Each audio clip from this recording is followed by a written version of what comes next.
સ્વાગત છે આજના આપણા આ ખાસ ડીપ ડાઈવમાં. તો ચાલો સમય નથી બગાડવો, આપણે સીધા કન્ટેન્ટ પર જઈએ. સૌથી પહેલા શરૂઆત કરીએ ડેરી અને હેવી મેન્યુફેક્ચરિંગ સેક્ટરથી. આપણી પહેલી સ્લાઇડ છે ગાયત્રી ડેરી પ્રોડક્ટ્સ પ્રાઇવેટ લિમિટેડની. રાઈટ. અને આ સ્લાઇડમાં સ્પષ્ટ લખ્યું છે કે કંપની કડીના ઇન્દ્રદમાં આવેલી છે, ટોરેન્ટ ફાર્માની બિલકુલ સામે. હા, અને અહીં 30 માર્ચ 2026 થી 3 એપ્રિલ 2026 દરમિયાન સવારે 11 થી 3 વાગ્યા સુધી વોક ઇન ઇન્ટરવ્યૂ રાખેલા છે. જુઓ, વોક ઇન ઇન્ટરવ્યૂ એટલે કંપનીને બહુ જ તાત્કાલિક સ્ટાફની જરૂર છે. બરાબર. અને પોસ્ટ જુઓ તમે, પ્લાન્ટ ઓફિસર જોઈએ છે જેના માટે ફિઝિક્સ, કેમિસ્ટ્રી અથવા ડેરી ટેકના ગ્રેજ્યુએટ માંગ્યા છે. હા, અને તેમાં ફ્રેશર્સને પણ આવકાર્યા છે. એ બહુ સારી વાત કહેવાય. સાચું. પછી એચઆર મેનેજર જોઈએ છે જેમાં MBA HR અથવા MSW કરેલું હોય અને 2 વર્ષનો અનુભવ હોય. પછી અકાઉન્ટ એક્ઝિક્યુટિવ જોઈએ છે અને છેલ્લે પેકિંગ સુપરવાઇઝર જોઈએ છે. વિવિધતા બહુ છે આમાં. મને તો આ જોઈને એવું જ લાગે છે કે જાણે કંપની એક આખી ક્રિકેટ ટીમ બનાવી રહી છે. Cricket team? એ કઈ રીતે? મતલબ જુઓ ને, કંપનીને સાયન્સના નિષ્ણાતા પણ જોઈએ છે જેઓ મેદાન પર ફ્રન્ટલાઇનમાં બેટિંગ કરશે. પછી હિસાબ રાખવાવાળા કોમર્સના લોકો જોઈએ છે જે સ્કોરબોર્ડ સંભાળશે. અરે હા, અને માણસોને સાચવવાવાળા એટલે કે HR મેનેજર જે જાણે ટીમના કોચ હોય. બહુ મસ્ત એનાલોજી છે. અને જો આપણે આ ક્રિકેટવાળી જ વાત આગળ વધારીએ તો તમે જે પેકિંગ સુપરવાઇઝરનો ઉલ્લેખ કર્યો ને, એ તો પેલો ફિનિશર ખેલાડી છે. ફિનિશર મતલબ છેલ્લી ઓવરવાળો. હા, કારણ કે કલ્પના કરો કે પ્લાન્ટ ઓફિસરે બહુ જ ઉત્તમ ગુણવત્તાવાળું ફૂડ બનાવ્યું, પણ જો પેકિંગ સુપરવાઇઝરે કોઈ ભૂલ કરી કેચ છોડી દીધો તો શું થાય?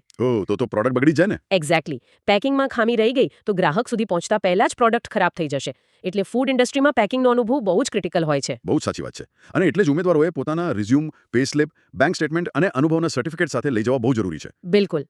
હવે ચાલો બીજી સ્લાઇડ પર નજર કરીએ. આ છે ઓસવાલ ઇન્ડસ્ટ્રીઝ લિમિટેડ. આ કંપની કલોલના ઓલા ખાતે આવેલી છે. હા, અહીં જુઓ, આ હેવી એન્જિનિયરિંગવાળી જોબ્સ છે. પ્લાન્ટ યુટિલિટી માટે ઇલેક્ટ્રિકલ અને મિકેનિકલ એસિસ્ટન્ટ મેનેજર અને એન્જિનિયર જોઈએ છે.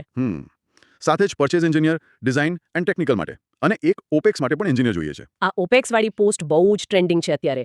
ઓપેક્સ એટલે ઓપરેશનલ એક્સેલન્સ. હા, એટલે એમાં શું કરવાનું હોય? મતલબ કામ ઓછા ખર્ચે અને ઝીરો વેસ્ટેજ સાથે કેવી રીતે થાય તે જોવાનું કામ. પણ અહીં એક બીજી બહુ રસપ્રદ પોસ્ટ છે. નીચે જુઓ. હા, મેં જોઈ. સ્ટાફ બસ ડ્રાઈવર માટેની પોસ્ટ છે, થલતેજથી કલોલ રૂટ માટે. બરાબર. હવે તમે વિચારો, આટલી મોટી ટેકનિકલ કંપની એન્જિનિયરોની સાથે એક ડ્રાઈવરની જાહેરાત પણ આટલી પ્રોફેશનલ રીતે કેમ મૂકે છે? એ જ તો મને પણ વિચાર આવતો હતો કે એન્જિનિયરોની વચ્ચે ડ્રાઈવરનું શું કામ? કારણ કે આ દર્શાવે છે કે કંપની તેમના લોજિસ્ટિક્સ અને સ્ટાફની સગવડનું કેટલું ધ્યાન રાખે છે. થલતેજથી એન્જિનિયરોને કલોલ લાવવા માટે એક ભરોસાપાત્ર ડ્રાઈવર જોઈએ. આ વર્ક લાઈફ બેલેન્સનો જ એક ભાગ છે. વાહ, આ બહુ સરસ વિશ્લેષણ છે. એક ડ્રાઈવર પણ આખી ઇકોસિસ્ટમનો કેટલો મહત્વનો ભાગ છે એ આ સ્લાઇડથી સમજાય છે. એક્ઝેક્ટલી. ચાલો હવે ત્રીજી કંપની પર જઈએ.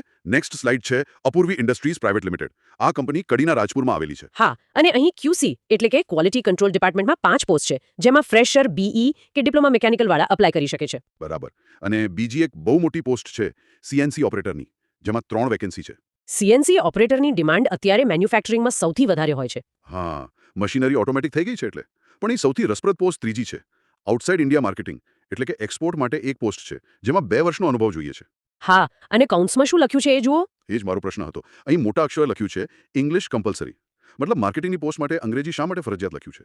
કારણ કે આ પ્રોફાઇલ સ્પષ્ટપણે ભારત બહારના માર્કેટિંગ માટે છે, આઉટસાઇડ ઇન્ડિયા. અચ્છા, એટલે એક્સપોર્ટ કરવાનું છે એટલે. હા, હવે તમે દુબઈ કે અમેરિકાના ક્લાયન્ટ સાથે ડીલ કરતા હો તો ત્યાં માત્ર તમારી માર્કેટિંગ સ્કિલ કામ નથી લાગતી.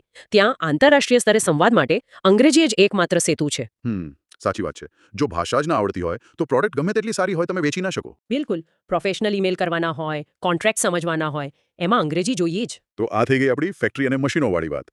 હવે આપણે સેક્શન 2 તરફ સંક્રમણ કરીએ. રાઈટ. મશીનો અને એન્જિનિયર્સની વાત કર્યા પછી હવે એવી સ્લાઇડ્સ તરફ જઈએ જે કોઈ પણ ફેક્ટરીની કરોડરજ્જુ છે. મતલબ કે એડમિનિસ્ટ્રેશન અને ઓફિસ વર્ક. હા, બિલકુલ. ઓફિસ વર્ક, સ્ટોર મેનેજમેન્ટ અને પેકિંગ, આ ત્રણેય તકો અત્યારે છત્રાલ અને કલોલકડી રોડની આસપાસની છે. તો નેક્સ્ટ સ્લાઇડ બતાવો. આ છે વિરાટ એલોયઝ પ્રાઇવેટ લિમિટેડ. કંપની છત્રાલ ધાનોટમાં છે. અહીં સ્ટોર કીપરની પોસ્ટ છે, જેમાં 2 વર્ષથી વધુ અનુભવ માંગ્યો છે. અને બીજી એક મહત્વની લાયકાત લખી છે, કોમ્પ્યુટર અને એક્સેલ શીટના જાણકાર હોવા જોઈએ. હા, આ એક્સેલ શીટવાળું હવે બહુ કોમન થઈ ગયું છે ને. પહેલા તો સ્ટોર કીપર માત્ર લાલ ચોપડામાં હિસાબ રાખતા. એ સમય ગયો હવે. હવે બધું ડિજિટલ થઈ ગયું છે. ગોડાઉનમાં કેટલો માલ છે, શું ઘટે છે, એ બધું એક્સેલમાં જ ટ્રેક થાય. આ ડિજિટલ લિટરેસી હવે બેઝિક સ્કિલ બની ગઈ છે. સાચી વાત. અને આ જ ડિજિટલ સ્કિલની માંગ આપણી નેક્સ્ટ સ્લાઇડમાં પણ છે.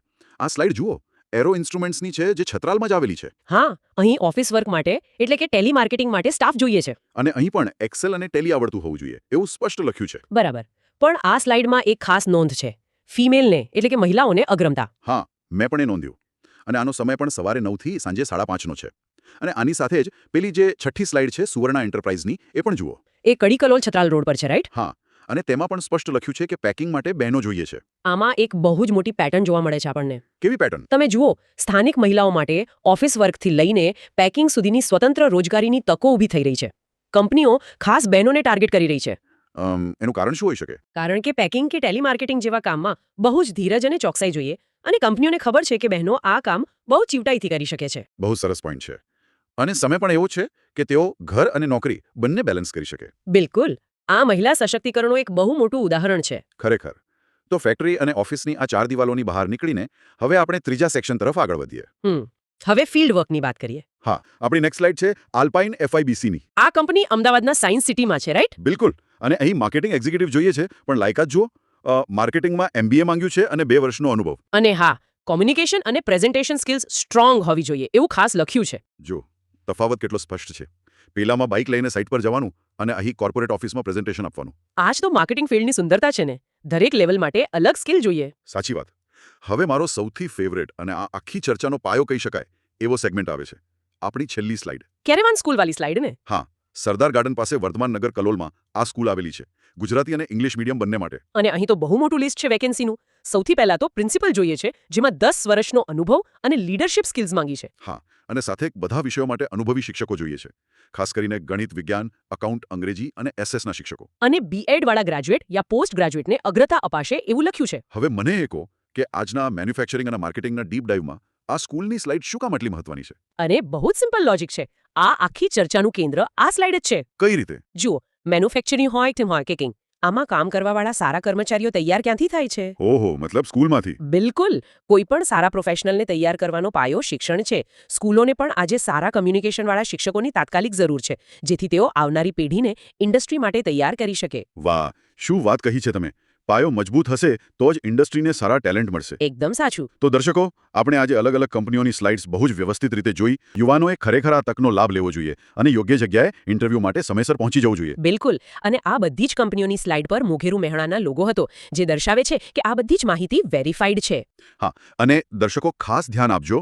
આવી નોકરી અંગેની રોજબરોજની અપડેટ મેળવવા માટે તમારે moghirumehona.in વેબસાઇટની રોજ મુલાકાત લેવાની છે. હા, આ વેબસાઇટ પર તમને ડેલી અપડેટ્સ મળતી રહેશે. અને અંતમાં, જો તમને આ આપણું વ્યવસ્થિત સ્લાઇડ પ્રેઝન્ટેશનવાળું ફોર્મેટ ગમ્યું હોય તો YouTube પર મોઘેરુ મેહુણા ચેનલને અત્યારે જ સબસ્ક્રાઇબ કરો. અને વિડીયોને લાઇક અને શેર કરવાનું ભૂલતા નહીં. બિલકુલ. અને જો તમારું કોઈ સૂચન હોય કે તમારે ભવિષ્યમાં કેવા પ્રકારની નોકરીની માહિતી જોઈએ છે તો નીચે કમેન્ટમાં જરૂર જણાવો. અમે એ વાંચીશું. હા, કમેન્ટ ચોક્કસ કરજો. તો જતા જતા હું તમને એક વિચાર આપવા માંગુ છું.